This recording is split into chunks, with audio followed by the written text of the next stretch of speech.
We the omnipotent fermentations of time, taking ancient dreams and technological prime. Weave the stories of the old right through the soul, and so they told and told until they start to transform. They're born again into the next era with the modern flair, but the message still bears one in the many, many in the one.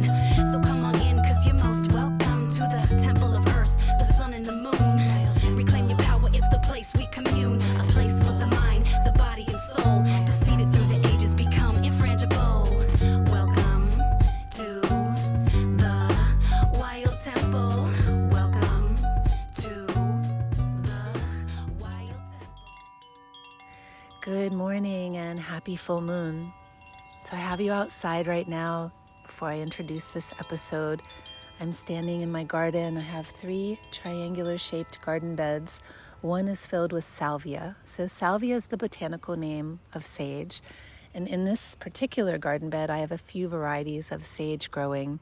And right now, what is blossoming is my clary sage. And a little bit about clary sage, it's so beneficial for cognition, for strengthening your mind, for seeing clearly. And if you look at how the plant's gesture is, it's very similar to mullein. It grows the first year in what's called a basal rosette, and then the second year it shoots up strong, like lightning rod spikes up towards the sun. And then these flowers are so unique. They look like almost like little fingers hooked with long tendril fingernails, like they're trying to reach into something. And at the bottom, more of a funnel.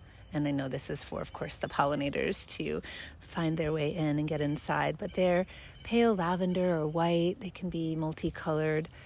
And what I love about watching the growth of this particular plant, which also has benefits for hormones, sleep aid, anxiety, and stress, is that before it flowers, before it actually moves towards that fullness of blossoming, it appears that the whatever they'd be called, maybe like the calyx. I'm so bad with the botany of the plants. But before they're actually flowering, they're folded in upon themselves and resting on their strong stalks and leaves. And it's as if they're still asleep.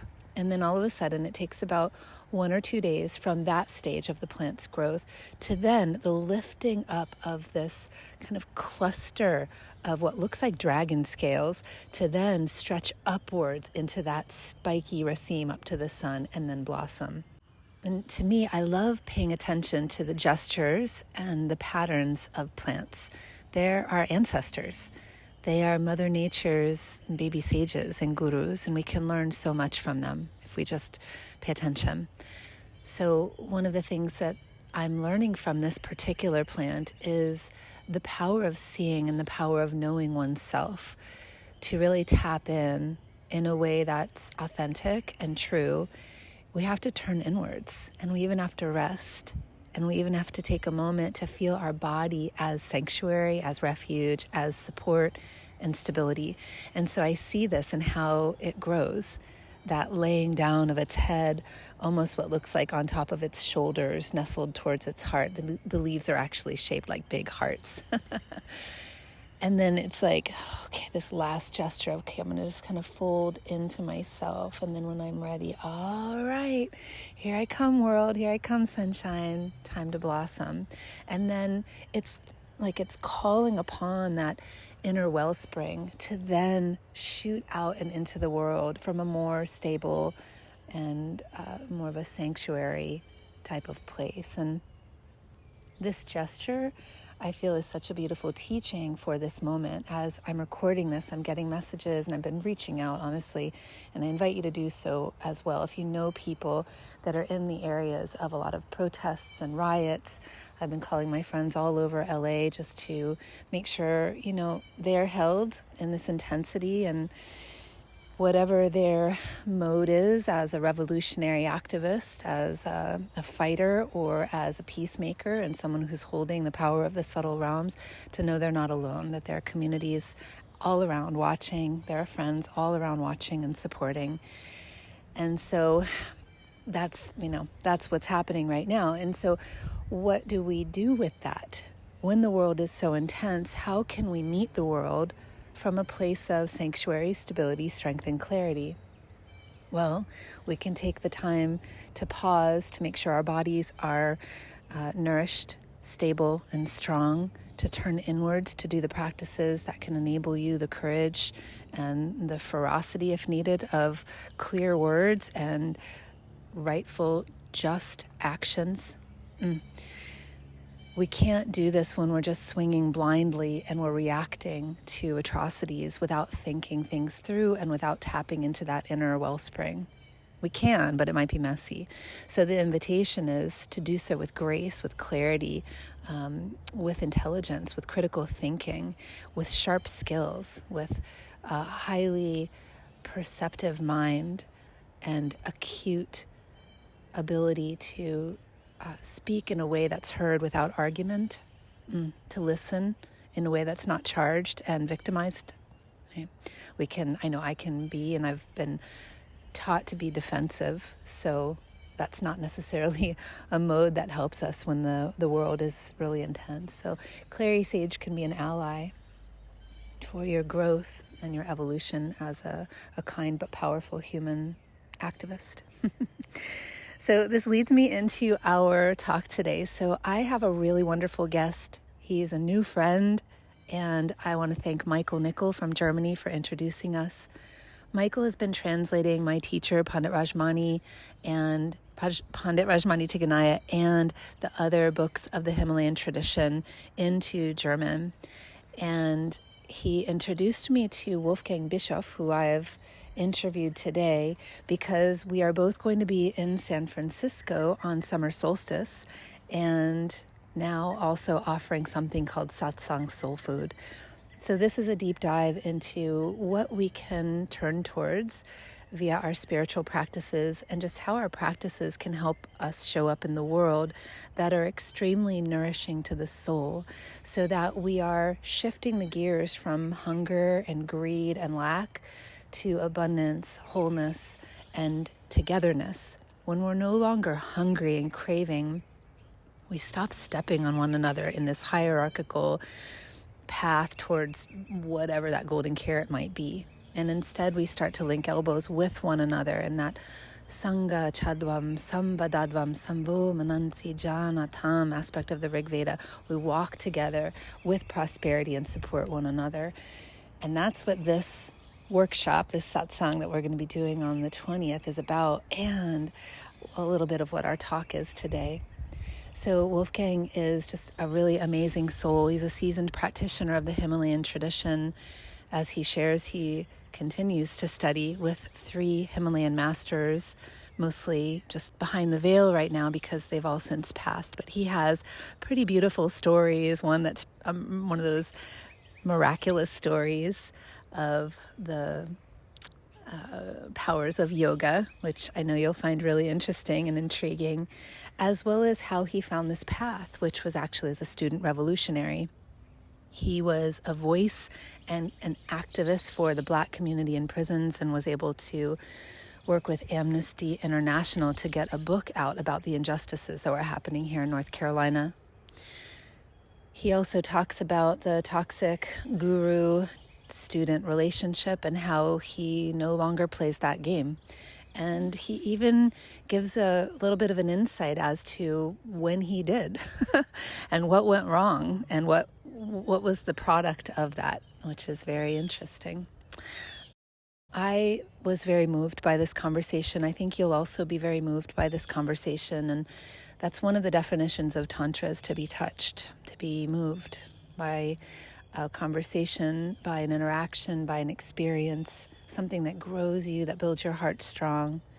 And yeah, I hope that our time together gives you exactly that.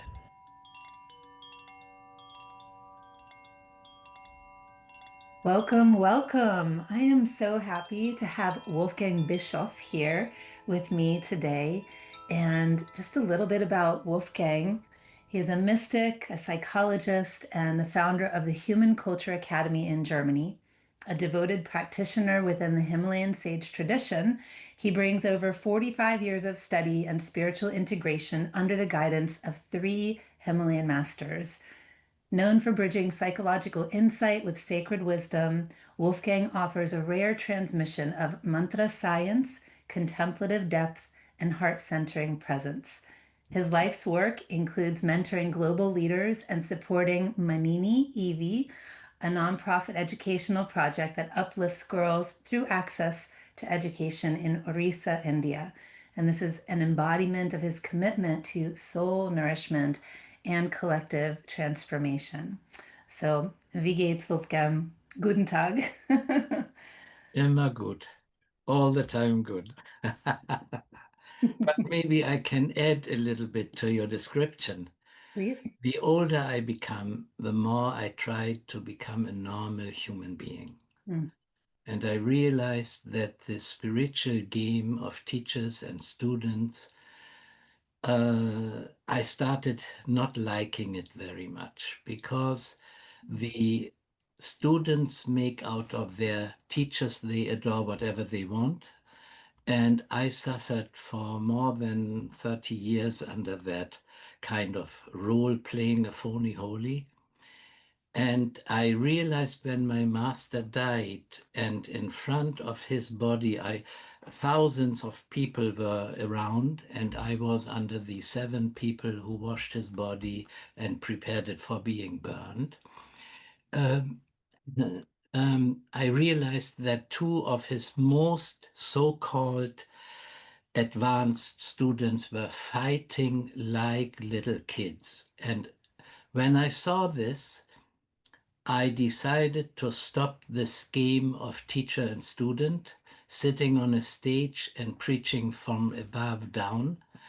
So when I came home, I went down from the stage and was standing on the floor of everybody, telling them, let's in the future sit in a circle where everybody is respected as the person is, and realized that while I played phony holy, like so many so-called spiritual teachers are doing it, that I did not see the students in front of me.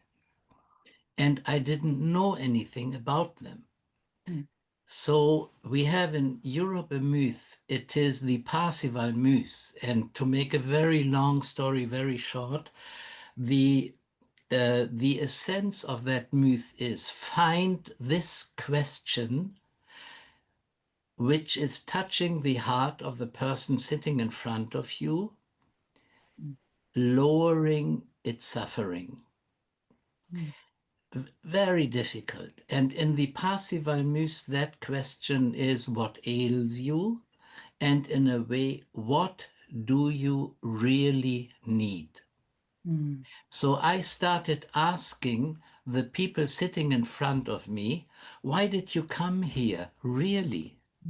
What do you really need?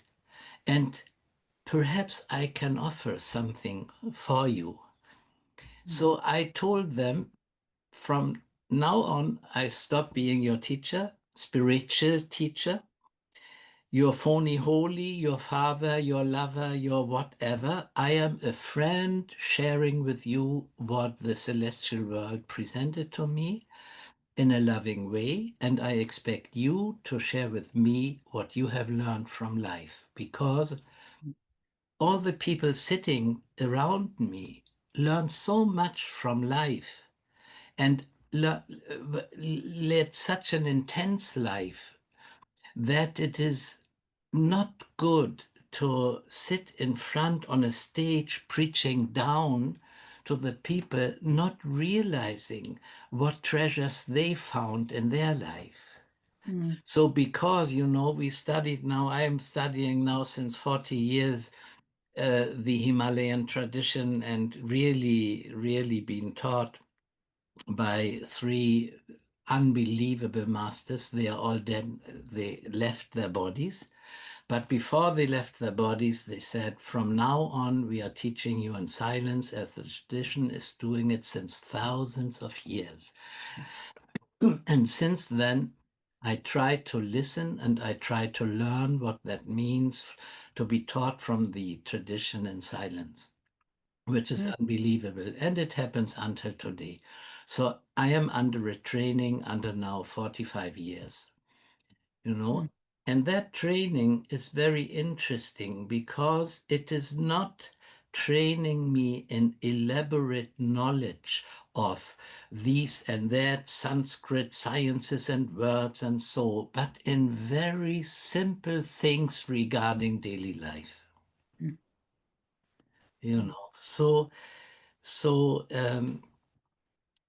and I must say, the more I am going deep into that, the more I learn very essential things like accepting life as it is, incomplete, the incompleteness of life, not desiring all the time more and this and that, but learning to see the beauty of life in its incompleteness. Mm. You know, like you have spring, you have summer, we have beautiful spring, now beautiful starting summer, then you have autumn, you know, and then you have winter time, and everything beauty is coming and it is going. It is in a way, it never stays, it is incomplete. And slowly I learn to accept the incompleteness. I am now really old. I all the time say I'm sitting in the first row with 78 years. And around me, my friends die. My friends are very, very sick. A lot of them have cancer. And my main life is caring for sick people at the moment, Mm. really taking care of them, you know. Mm. So, um, so at the beginning, I studied the difficulties of the yoga science. In Sanskrit, I was taught in Sanskrit and English, Mm. and I couldn't speak both languages really well. So it was very, very difficult until I learned I am a human being. Therefore, I am calling my organization also Human Culture Academy, bringing a human culture into business life. Um, and I realized I am a German, and everything I am learning from the yoga science is for every human being in its own language. Oh. I trained around 1,000 yoga teachers until now, and I try to tell them, do not speak Sanskrit, because Mother Mother Peterson from this little village who is coming to your yoga class, she doesn't want to learn Sanskrit. She doesn't understand Sanskrit, but she likes to relax. She likes to do something for her body. So I try to train them, express what is important for you in a German language, Mm. Mm. not in Sanskrit. Mm. Because, you know, if you use Sanskrit words and so, which is sometimes necessary, I understand, but if you use that, yoga teachers often have the feeling they are something very special and more important than the others. And this is a horrible dead end street, you know. So therefore I say I try to become normal and skip all this phony holy game stuff. You know, I was just visited now from a Swami who is around 45 or 40 or 45, who has 1 million followers. Mm. He was taught by me 10 years ago. And he adored me because of that teaching, of the way I was teaching. Mm. So he wanted to see me while traveling through the whole world. He came to Germany and wanted to see me and visited me and made me a super guru above him. And he is treated like a guru of the Himalayan masters, like my master. But you know what? This was a poor guy, I would say, of my level or even whatever. It was a poor guy, and I really regretted. I felt pity for him that he had 1 million followers who make a god out of him while he is a very poor guy. And he is not understanding this. Oh, And, and he, like, he had a mobile phone and he made photos all the time. And he showed me photos of his ashrams and the million people. And he showed me a photo of a Rolls Royce he got as a present and all this nonsense. And I looked at him and said, this guy doesn't even see who I am. He didn't ask me one question. He made me a super guru, but he didn't ask me one question. He was not at all interested in me, my life, whoever was in front of him. So then I thought, well, he does interesting work in India, so I will send him to my god's daughter to Switzerland. She is doing a big farm for animals who were supposed to be killed, and she gives them a wonderful life. And she is creating a transformation process, which means she goes to 150 farms, telling the farmers not to kill animals anymore. So she is a very famous woman, a very beautiful woman. So I sent him there. She called me and said, this idiot showed me only his pictures of mobile phone. He didn't oh, ask one question. He was so unable to communicate with us, understanding where he was, what we are doing, and so, mm, mm, that we all said we will never invite him again. yeah. I felt so pity for him because he was trapped in this uniform of being a so-called phony holy Swami. And Mm. he was not at all a free person, you know. Yeah. So the older I become, the more I quit. I was trained as a Pandit, I was trained as a Swami, I was trained as all of this, and I quit all of this and threw it away and tried to become normal.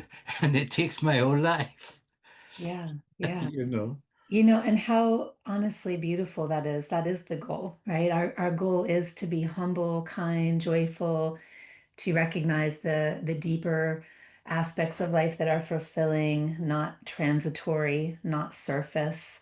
I know many of us, many people listening, having gone through the pandemic, having gone through a lot of climate crises and even upheaval sociopolitically right now, it's really all about the simple things that matter. And I think that a lot of us are waking up to that, no matter what our cultural background or spiritual orientation. And Wolfgang, I wanted to recap a little bit of what you shared. It just highlighted one of the definitions of Tantra that I know that's not often talked about.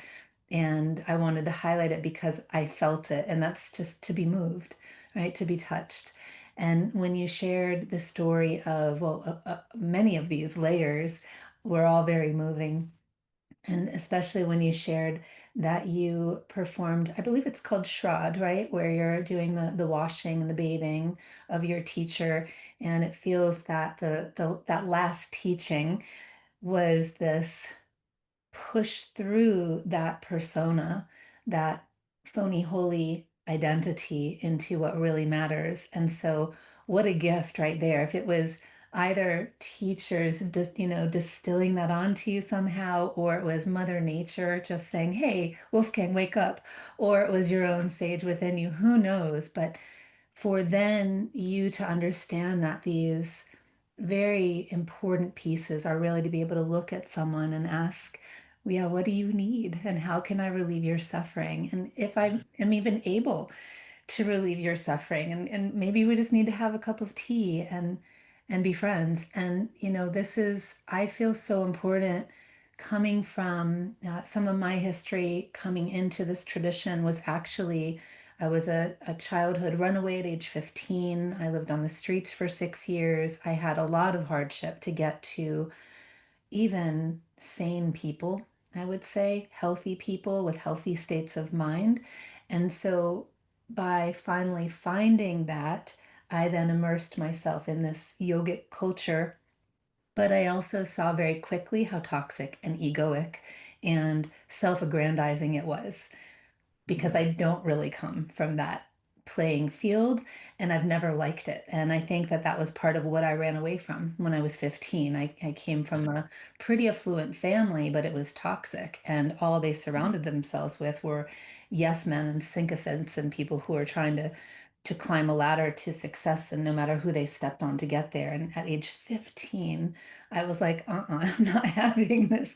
And so pretty quickly afterwards became like a self-proclaimed atheist and anarchist, and just took to the streets as like revolutionary, and studied Marxism, everything, So anyway, but coming back to what I would consider to be a very holistic tradition, and seeing how even in a system that has been passing down for eons, such beautiful teachings, how the persona can kind of take it, use it, and manipulate it to fit them, and to also like not see or step on others, right? It's all around us.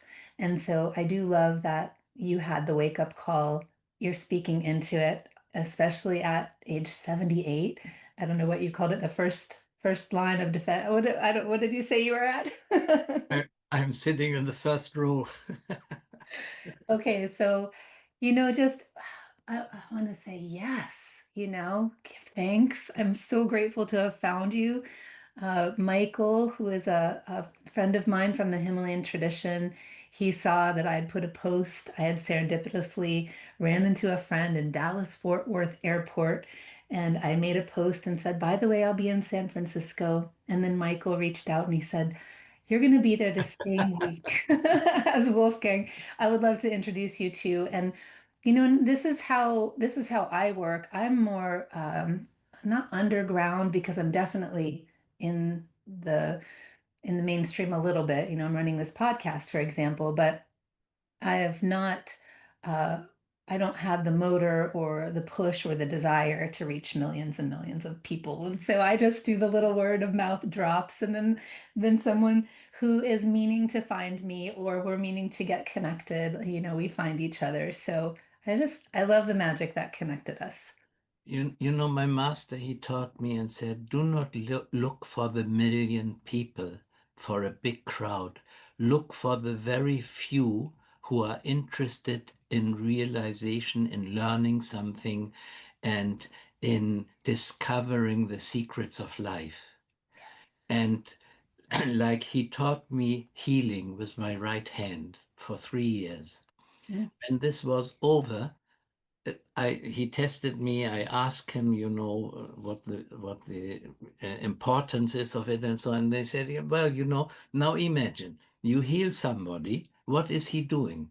He is turning around, and thousands of people are lining up, and he will stay at the end. And in 2 weeks' time, he will come to you again.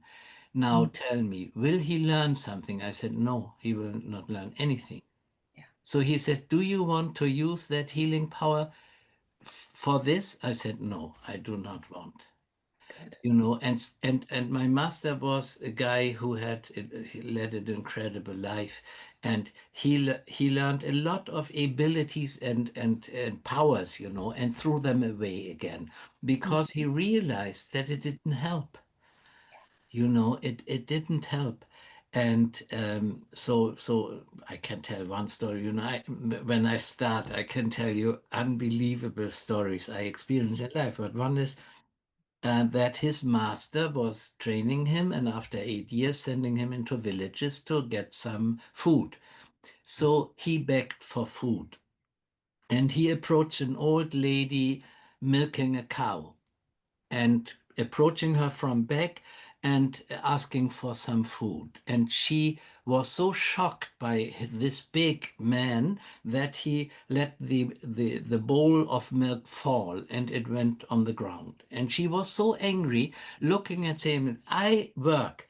And you, young guy, ask for food. How crazy this is. You should be punished. And so he realized she is true. mm, And he went to the Ganges, sat on the river. It is a true story, and you can read it in newspapers and photos and so. And he prayed to the mother goddess, from now on, I will never beg for food again. Either you feed me or I die. Ah, And then he was sitting there, meditating and waiting. And after some time, I do not know how long it was, several days or so, a bowl full of food came out of the Ganges in his hands. mm, He ate, and the bowl remained full. So more and more people came eating from that bowl, realizing it remained full all the time. So hundreds and then thousands people came, and he realized that he was an idiot holding a bowl, and all these peoples were curious. So he took the bowl and threw it in the Ganges again, you know.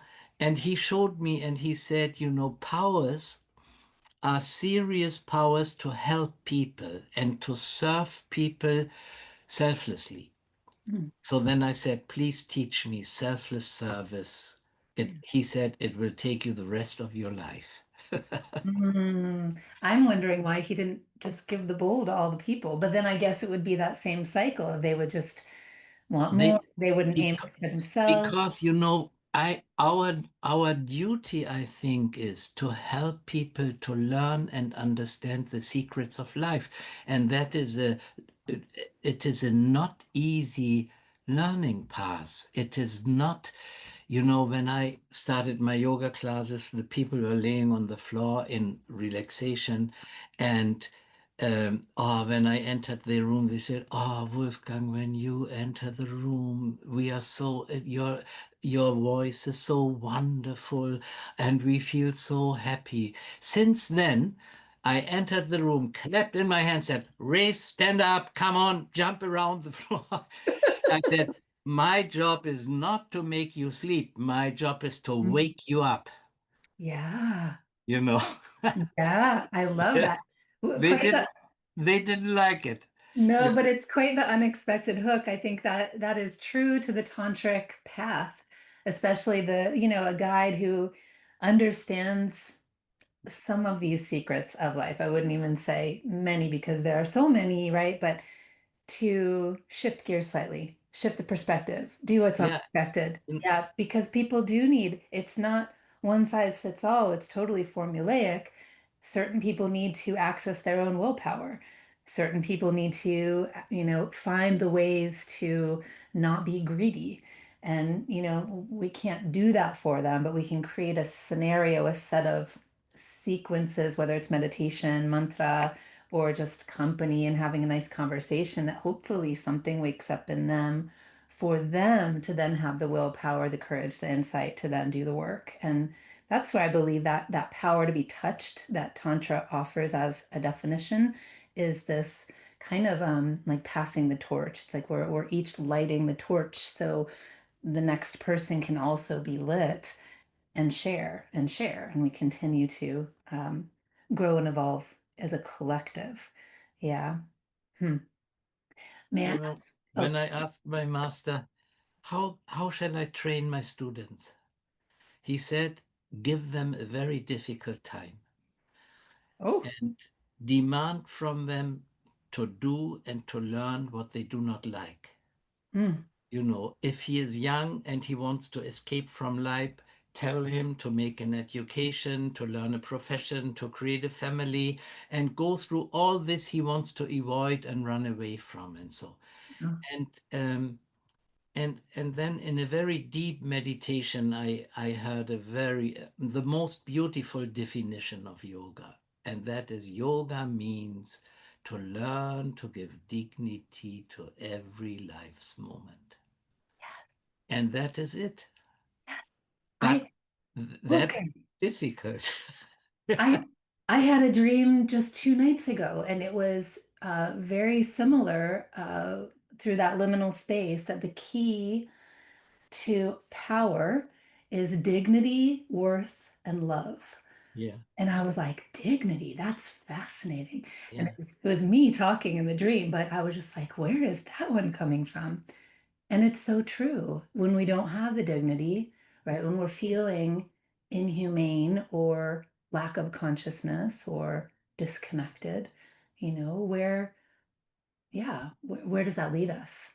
Mm, Yeah, if you learn to give dignity to every life's moment, mm, the difficulty is that you realize that you're not able to do it mm, because your awareness is awakened and you realize here's a life's moment and you were not able to give dignity to it.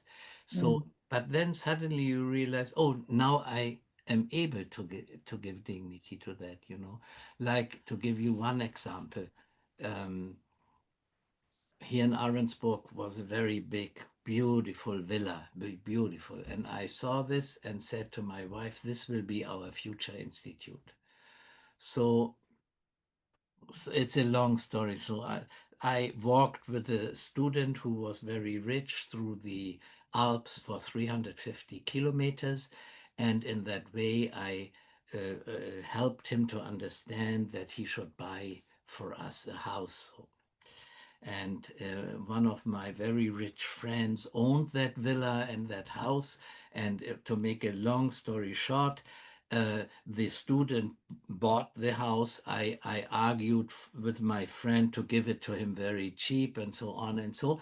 And we went to the lawyer, to notary, we call this.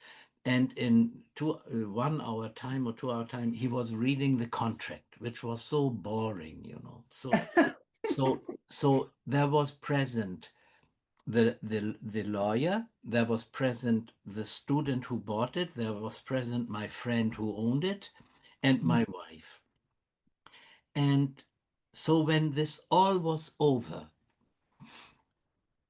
I had prepared for every person a present, which was a mala, a wonderful card where I have written something beautiful on it in a nice envelope. mm, So when all was over, I asked, "Is everything over? Can I say something?" They said yes.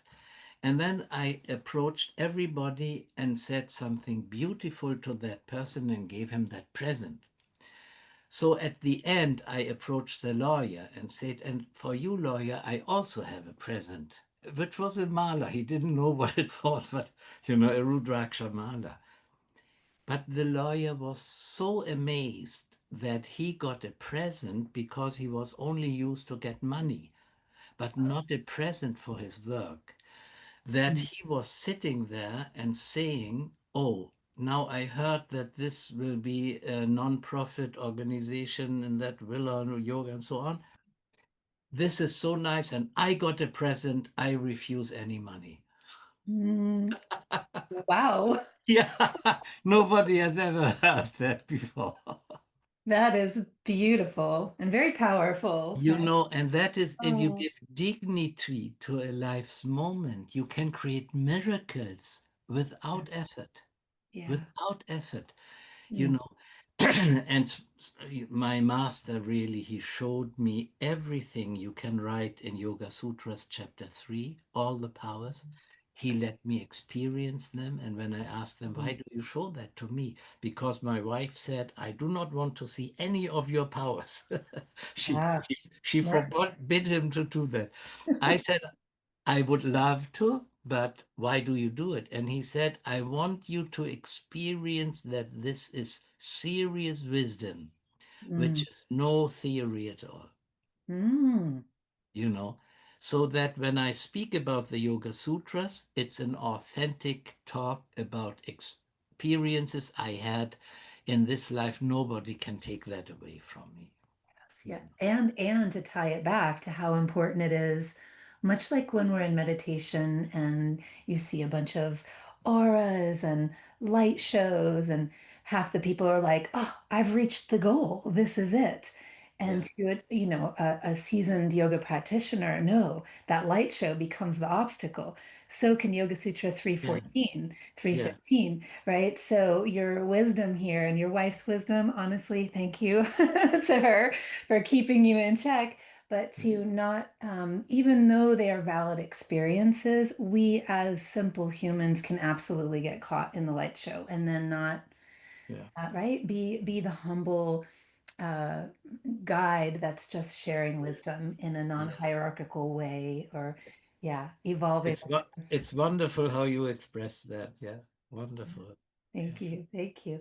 I have a question for you, and this is in relation to Dharma. So, our Wild Temple School and the podcast is very much dedicated to Dharma in all the sense. So, Dharma as a way of living in accordance with the seasons, Dharma as a way in living in accordance to sacred law, and maybe if you have 1 or 10 sacred purposes to really step into those, and also your own ability to listen to your conscience so that you are living in accordance with your skills, talents, and um, maybe reason for being here, like your thread of this beautiful web of life. And so I'm curious for you, first of all, what is your take on Dharma, and what led you to this particular tradition of Tantra?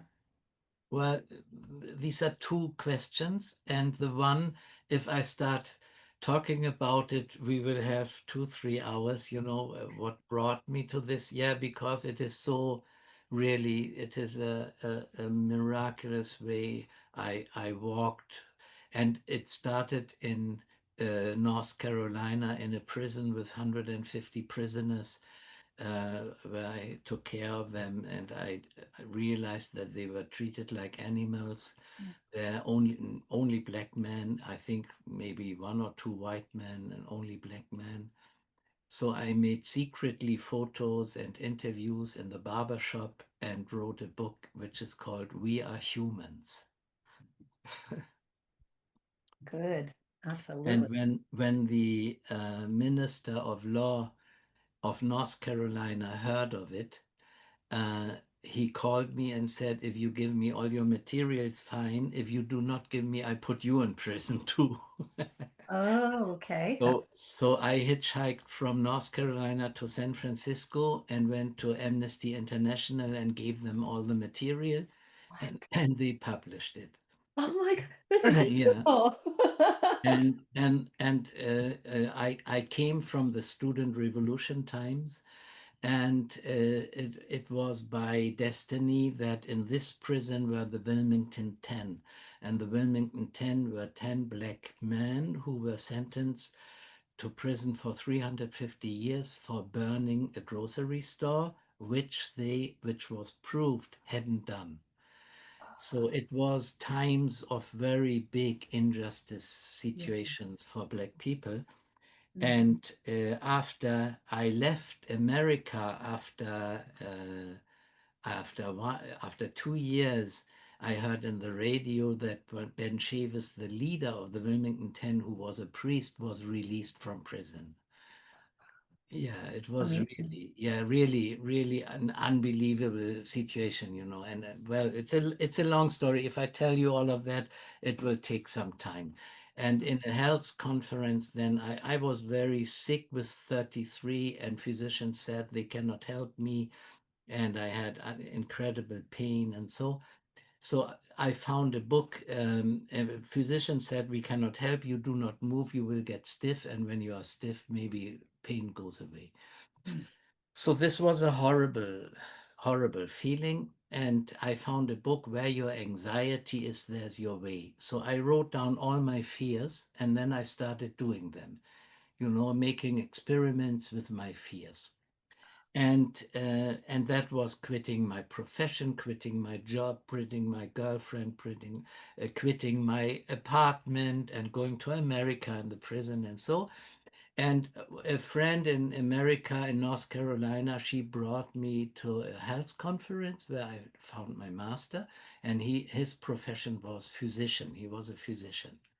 So I wrote him a letter, asked him to come. He invited me to come to his institution, and in his passport was written he's a holy man from the Himalayas, Mm. not a physician. And and it's also a long story. And then he looked at me, why did you come? And said, I'm sick and nobody can help me. And he said, if you practice what I tell you, you will become so healthy as you have never been in your life before. Do not believe me one word, come here and try it out. So then I said, That's wonderful. He said, okay, come for 1 month. I said, yes, but I have no money. Oh, then he said, then come for 3 months. Yes, I would love to, but I have no money. And then come for half a year. I said, well, yes, how can I pay that? He said, you have no money? I said, no. Well, then come for a year for free.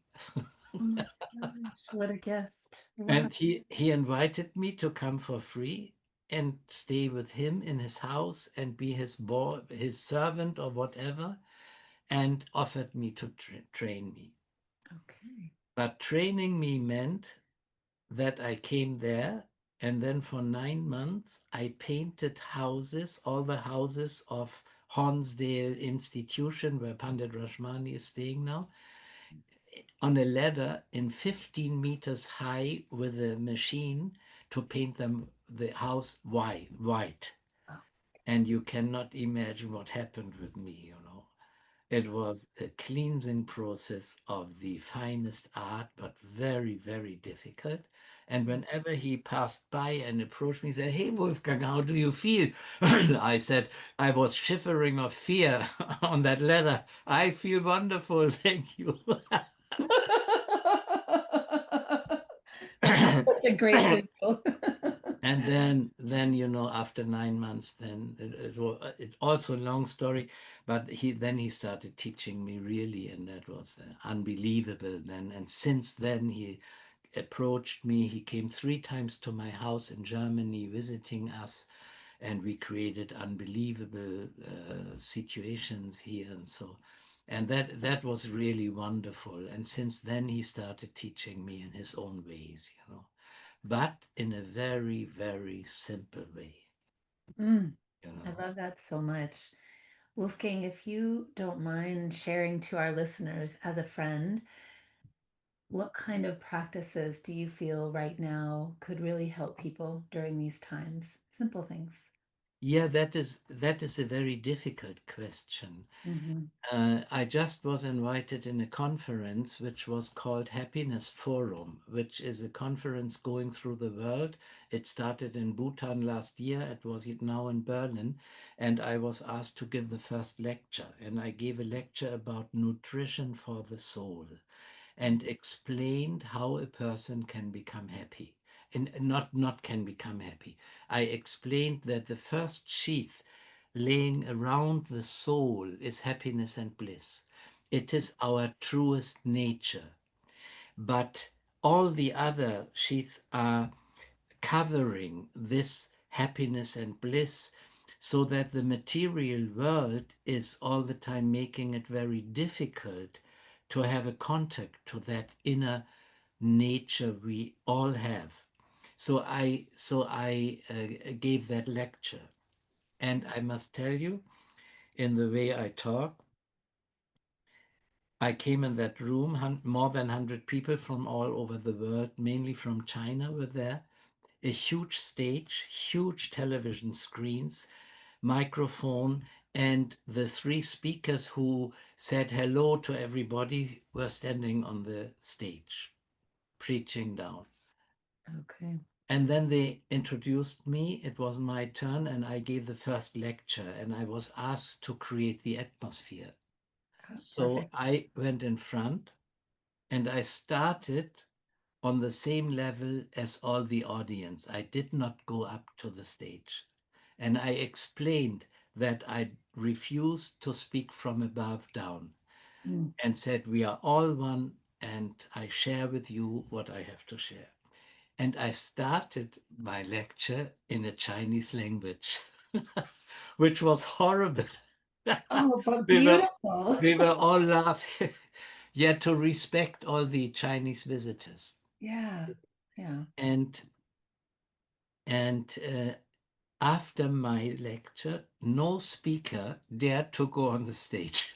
They all spoke from the floor, which was very nice, And they realized that, and I tried to tell them, they want to change the world into a good place, Mm, but used methods of the old kind. right. You know, staying on the stage, speaking through microphone, and showing PowerPoints which kill everybody full of information and so on. And then I explained to them the dialogue between Sanat Kumara and Narada, who has everything and feels unhappy, and Sanat Kumara, who's teaching him the art of living and telling him, while you earned your money for your rent and your food, your soul was starving. And Narada says, yes, that is true. How can I give my soul food? And then Sanat Kumara explains, how he can give his soul food. And the first thing Sanat Kumara says is, observe your language. Mm. So I created that kind of atmosphere. And then when I was ready with I gave also a PowerPoint with very simple sentences and words. I ended up the PowerPoint with, we are ceasing now to expect the world and human beings to make us happy, and instead serving the world and the earth and human beings Mm. lovingly and selflessly with our power of inner happiness. It's a Mm. complete transformation. And I ended up with that sentence. And then I said, I can stay here and talk nicely, and we can all talk nicely, but now I show you how we do this in the world. And then I show them these elephants. And in front of everybody on the table was staying an elephant for more than 100 people. I gave them as a present. And I explained that how we serve humanity is that we are building a school project for the poorest children of the world in India. And Mm. now we are feeding 800 people, 800 students every day, 3 meals, a schooling project.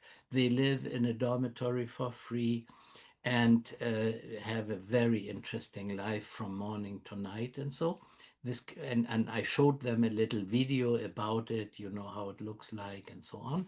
And I said, this is, and I said, from my opinion, meditation does only make sense if you can see the results in daily life. So I said, this project we are calling the Manini Project is an example of lived spirituality. Mm. That for me is true spirituality. Playing phony holy, in a uniform and playing important, I think this is nonsense that we can forget about. I do not want to have anything to do with that, you Yeah. know. So Yeah. I showed that to them, and then I stopped my presentation with showing the choir of my wife, and she is here singing in a very famous choir of Hamburg, giving concerts in the Elbphilharmonie, which is a place where every musician of the world wants to be. And I showed them a song from Bach about adoring Jesus, love for Jesus, joy of Jesus also. A beautiful song. And I showed it and said, and music of Bach and celestial music can give the nutrition for a soul. Ooh, I love that. Yeah, and so the whole lecture was a wonderful kind of a circle. Oh, there are so many beautiful key pieces that you just shared. I would love to just highlight a few where, um, first of all, you said yoga science is for every human being in their own language. And so we can add in here and own religion, spiritual affiliation, and now music affiliation too. And it just reminds me, I didn't do a lot of Sunday school. I'm definitely very spiritual, but I didn't jive with the religion of my family. And yet I find that the main story that always stuck with me was the Tower of Babel. Since I was very young, I just was very Mm, upset at the fact of maybe there will be a time, or maybe we're living in a time, and it actually felt we're living in a time where we can't communicate. We're yeah, some of us are even speaking the same language, but We're not hearing one another. There's no harmony. There's no resonance. It's so much discord. And yet we have literal just music to connect us and these poetic experiences of setting the tone of an atmosphere of how we wish the world to be. I love this so much, how you set the tone of meeting the people in Bhutan with their language Yeah. from, from just the audience level or everyone else's level. And, how freeing that is, I think, for so many of us to see someone doing something differently. And that's another reason why I love this tradition. It just feels like this specific tradition of the Himalayan sages gives permission. I call it the tradition of permission, which my husband laughs at, but it really feels like it gives us the permission to do things differently, not like sheep, not like mainstream, Yeah. fit you in Yeah. a box or a mold, but instead be led by your heart, be led by your Yeah. clarity of mind, and and be led by service. And it's not always praised, right? We're praised more for being money hungry, power hungry, Yeah. go-getters, ambitious, I don't know, egomaniacs. And that's not what a spiritual tradition is really giving. And I think that a lot of people who maybe don't have some spiritual tradition that they're a part of or feel it's tainted by religion and they're lost, perhaps shining the light on, this very unique spiritual tradition can give hope that there are things out there that can actually support you and your authenticity in a way that can really help you with courage and will and grace. And it doesn't, it's not a one size fits all, but yeah, but it exists. Yeah. There is a wonderful sentence which I use often when I teach people, and that, or when I share my knowledge or wisdom with other people, and that is, if you want to discover the source of a river, you need to swim against the current. Ooh, That means you have to look what they all do and do the difference, yeah. do the opposite. So that after, teaching like a machine, I stopped, and then I realized, I talked so much to people, but I did not really listen to them. And I started learning to listen and learning to understand. And at the moment, and then I started giving silence retreats, and that was the best I have done in my life.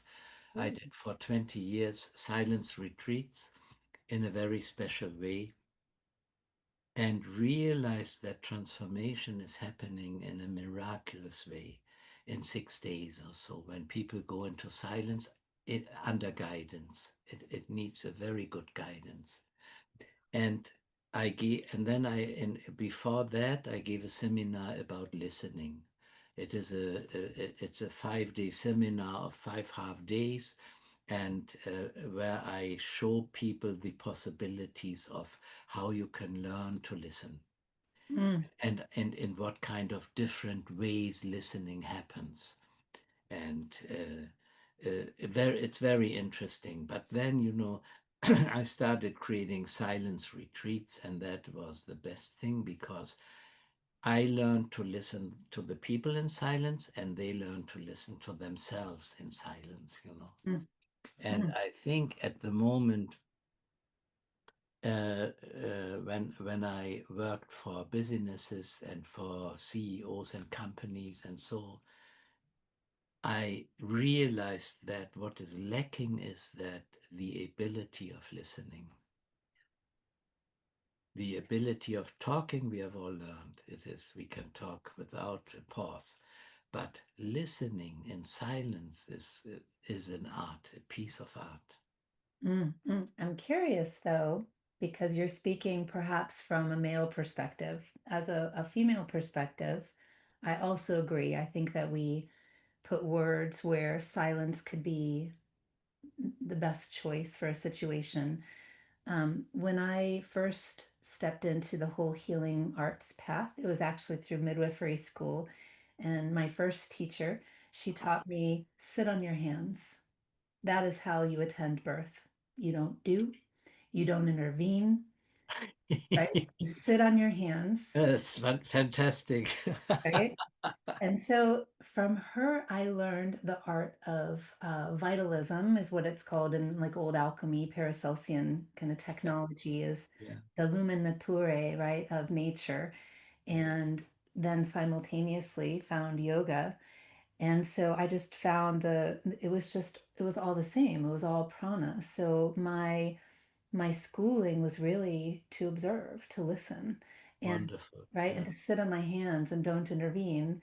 And wonderful. and they call this more of like a modern, uh, maybe started in the 70s. They call it the wise woman tradition, which is first Yeah, yeah, work, do no harm, pay attention. Second, work with the energy.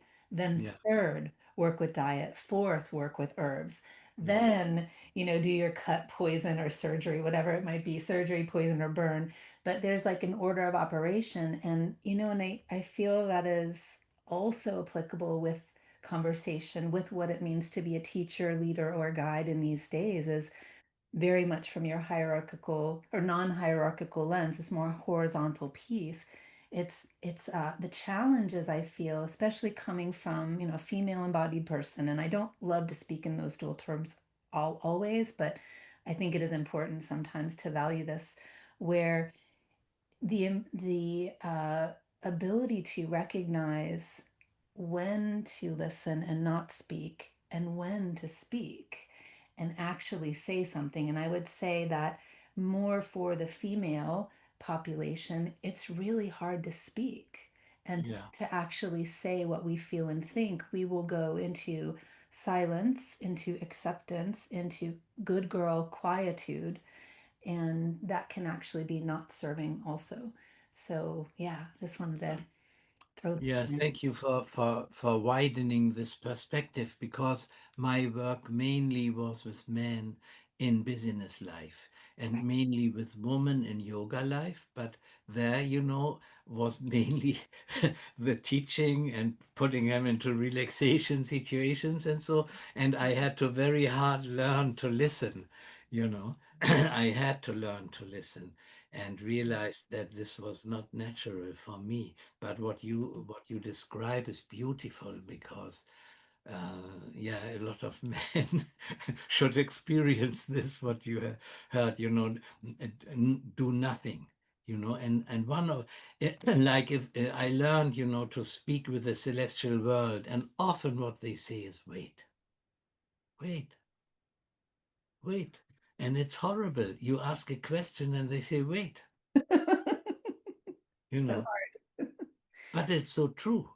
Yeah. It is so true, because we act so intensely and make all the time mistakes. And wait, have patience is an unbelievable, very hard teaching, because we want to do something. Yeah. And the most difficult thing, I train people, to come in communication with the celestial world. I showed you the rainbow, and going on that bridge. But the most difficult thing is, if you ask a question and you hear an answer to do what you hear, and mainly your intellect does not want this, or your ego does not want what you hear, and that is the difficult thing. You ask a question, you want to talk with the celestial world, but you do not want to do what they say. And that is a very, very hard uh, training, So, and it starts with, go in an airport on a toilet, it's dirty, clean the toilet Mm. and leave it so that the next person is happy entering that toilet. This is yoga. Yeah. Oh, that's a good one. Yep. I always do that one. I do that all the time. And I tell people also, if you have an impulse not to do it, turn Mm. around and do it. Yeah. Because the result is that you learn to trust your inner impulses. You Mm. should do that. Mm, You mm, know, if there is dirt on the street and you have an impulse to pick it up and your intellect said, no, I don't want now, turn mm, around and pick it up. mm. So that you learn to take these impulses seriously. And that gives you the ability slowly, slowly to come into a dialogue with the celestial world. Mm, mm, mm. Wolfgang, I have one more question for you. It's a bit of a charged question, but I feel that you're going to be a great person to talk with about this subject. And this is just as we're recording this in June of 2025. And here in America, we're dealing with riots in Los Angeles and protests in New York City. A lot of injustice when it comes to gathering up immigrants unjustly, not even trying them and putting them into detention centers, which a lot of us are believing are concentration camps. And it's heartbreaking as citizens, as taxpayers, whose taxes are largely going to fund these things, um, coming from a country where you also had to deal with the inheritance of a dictator, a fascist that, or Nazi that then harmed so much of your culture and community and the people there. What is your take, and how would you give us any kind of words or advice? Like, what would you offer for us in this situation that, yeah, can help our hearts or even our actions right now? That in that same kind of context of knowing when to do something, knowing what to do, listening to the intellect, listening to the heart, when to just wait. Curious. Yeah, that is a very good question. I'm coming from the student revolution times in Germany in the 68, 1968, 86? No, 68. And we were students and we, started swimming against the current, doing what nobody dared to do. We questioned authorities. We changed a lot of things in normal daily life. But I became very sick that the physicians couldn't help me. A friend of mine was killed by young people whom he wanted to help. And I realized we wanted to change the world, but we did not know how to do it. We only wanted it, and we made a lot of noises, but we had no knowledge. We didn't know what to do. So that was when I started writing down my fears, and when I started with myself, because I learned if you want to change the world, you have to start with your own self. Mm, You know? If you want to clean the world, first clean yourself. mm, So then I went through a lot of unbelievable experiences in my life and so.